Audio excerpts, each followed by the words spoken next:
Get it, Mitch. Fucking you. Finishing the 60k ultra.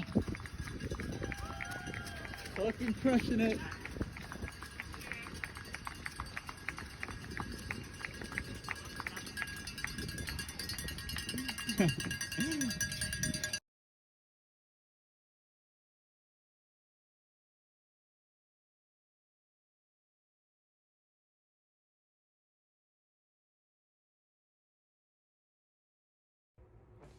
Hey team, recapping the 60k trail run, there's going to be a few areas I'm going to highlight, being my background in training, a few things that I learned in the race that now that I've done a running race, that it's going to make the next one a little bit smoother and hopefully allow a better transition for, let's say, time regardless of the event. The next thing I'm going to talk about is setting goals, and then the last thing I'm going to talk about will be training 1%ers, not just the training progression, not just hitting key terrain, not keeping your training specific, more so the things that I did that I think helped myself progress better in training. So before this race, this is the first I'd ever run. I'd never run further than 15k, and outside of that, that was a big gap in from when I did it. It was a couple of years ago to now. What caused me to switch from my original sport, being CrossFit, which I tried to get competitive in for the last 4 to 5 years, was that I had abdominal surgery, and which required 2 surgeries on top of that. So what happened was I had my bowels twisted. They had to go in and fix it, take a part of it out, and then I was sick, broke all the stitches inside that, and then because of that I had an infection which I had to clean. It took around a week and a half, 2 weeks for that period to fix. Then I was on a month worth of antibiotics. And due to the nature of the surgery, I couldn't do any training at all besides maybe walking from my bed to my couch. And that was for about 3 months. On completion of those 3 months, then I could start walking again, being outside for around 20 minutes.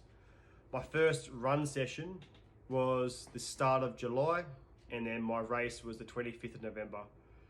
On top of that, there was a 2-month period where all I focused on was getting comfortable running. It had no progression for the race.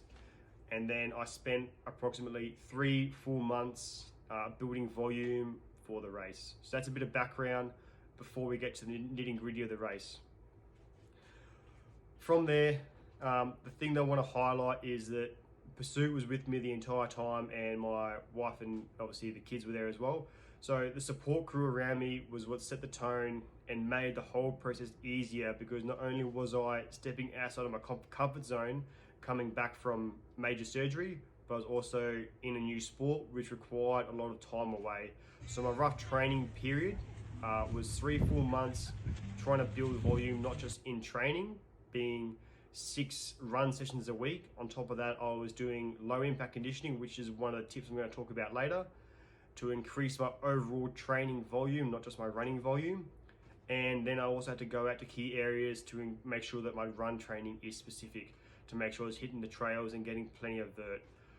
So the reason why I picked a 60k trail run was so that I could tick off as many boxes as I can. I wanted to find a way that I could go. I've done a marathon, I've done an ultra marathon, I've done a trail run, and I've done an ultra marathon whilst doing a trail. So I hit multiple boxes in this one race. The thing that I didn't necessarily realize, and you could say it was a bit of a rookie mistake, was I didn't necessarily understand how much vert or vertical climb was going to dictate the race, which I'll talk about later as I progress through these videos for my recap on the 60k race. And the last thing I'm going to highlight is I think low impact training allowed me to increase my overall training volume, which hand in hand work with my increase in running progression. So my rough training weeks, by the peak volume, I was training upwards of around 20 hours, and then 8 to 10 hours of that was just running, whether it was on road or in the trails. And then I hit my peak specific phase, which is where I was doing roughly 10 hours, 8 to 10 hours of just trail running. I'll highlight the key specifics for that at a later time when I've done another video, but right now I'm going to highlight my last thing being leading up to the event. So because I didn't necessarily understand all the aspects of training as much as I researched, a lot of areas I could have done better. So the last thing is I'll talk about the 1%ers. So a key 1%er, which luckily I did at the start of the race, but not before the race, was I tied my shoes incorrectly, and due to the wetness of the track, my foot was sliding everywhere. If I didn't get on top of that straight away, then my feet would have been horrible. So I did the heel lock, which I'll talk about later in the progression videos and all that sort of stuff. But as you can see, heaps to talk about, and I'm really looking forward to passing it on. And the final note is what I want to get across whilst passing these videos on within the channel is find a team that is supportive. So I spoke about the Pursuit team being supportive to myself and my family, obviously, and my friends.